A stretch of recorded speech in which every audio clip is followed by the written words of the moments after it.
നിങ്ങളുടെ favourite shows ഇനി ഒരിക്കലും മിസ്സാവില്ല. ഇപ്പോൾ C5 കാണും നിങ്ങളുടെ ഫേവറേറ്റ് ഷോസ് തികച്ചും സൗജന്യമായി. ഈ നിൽക്കുന്ന നന്ദിനി എടുത്ത് എന്റെ മൂത്ത ചേച്ചി തന്നെ. ഒന്നും മിണ്ടാതിരിക്കും ജഗദീഷേട്ടാ. എടേ, ഞാൻ എന്റെ വീട്ടിൽ പലതും പറയും. നീ ആരുടെ ചോദിക്കാൻ?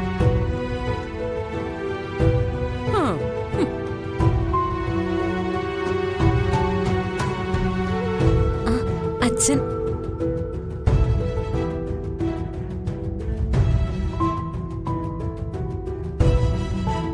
അയ്യോ, വല്യേട്ടൻ അവിടെ തന്നെ നിൽക്കുന്നത്. ഇങ്ങോട്ട് കയറി വാ. വേണ്ട മോനെ, ഞാൻ ഇവിടെ തന്നെ നിന്നോളാം. അച്ഛൻ ഇങ്ങോട്ട് വന്നേ. വരാൻ.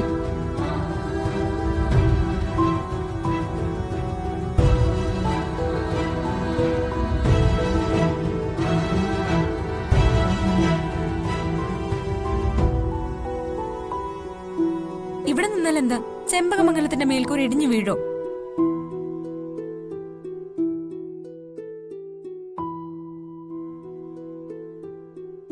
ആ, അച്ഛനമ്മയും വരുന്നുണ്ട്.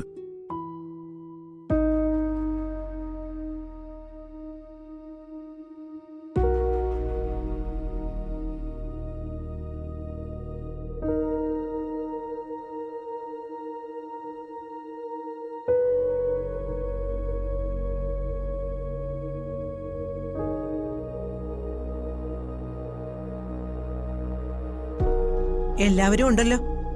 ഇനി ആരെങ്കിലും വരാനുണ്ടോ? ഇനി ഈ കുടുംബത്തില് അശ്വിനും അതിഥിയേ ഉള്ളൂ. ഒരാള് ബോർഡിങ്ങിലും മറ്റൊരാള് സ്കൂളിലുമാ. സാവിത്രി എന്താ തീണ്ടലും തൊടിയിലും ഉള്ളതുപോലെ അങ്ങ് അകന്നു മാറി നിൽക്കുന്നത്?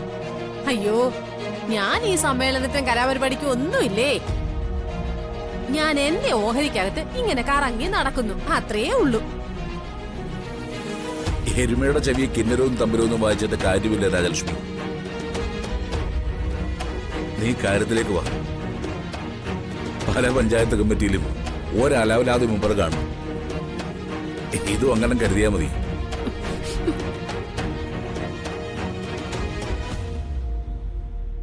വളരെ പ്രധാനപ്പെട്ട ഒരു കാര്യം പറയാനാ ഞാൻ കുടുംബത്തിലെ എല്ലാവരെയും കൂടി ഇവിടെ വിളിച്ചു വരുത്തിയത്.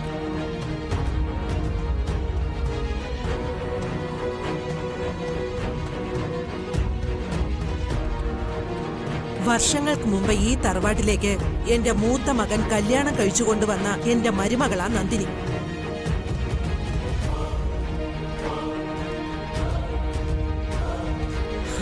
എന്റെ ആ മകൻ മരിച്ചു പോവുകയും എന്റെ മരുമകൾ അനാഥയാവുകയും ചെയ്തു.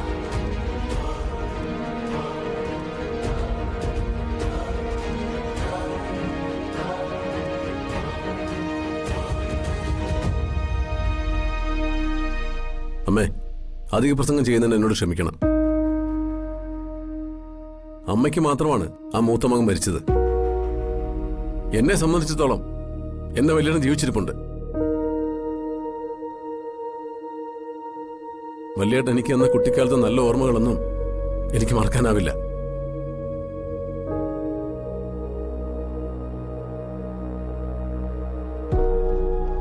മറ്റുള്ളവരുടെ മാനസികാവസ്ഥ കൂടി അമ്മ മനസ്സിലാക്കണമെന്നാ എന്റെ ഒരു അപേക്ഷ. എനിക്ക് പറയാനുള്ളത് നന്ദിനിയുടെ കാര്യം. ഞാൻ അതിലേക്ക് തന്നെ വരാം.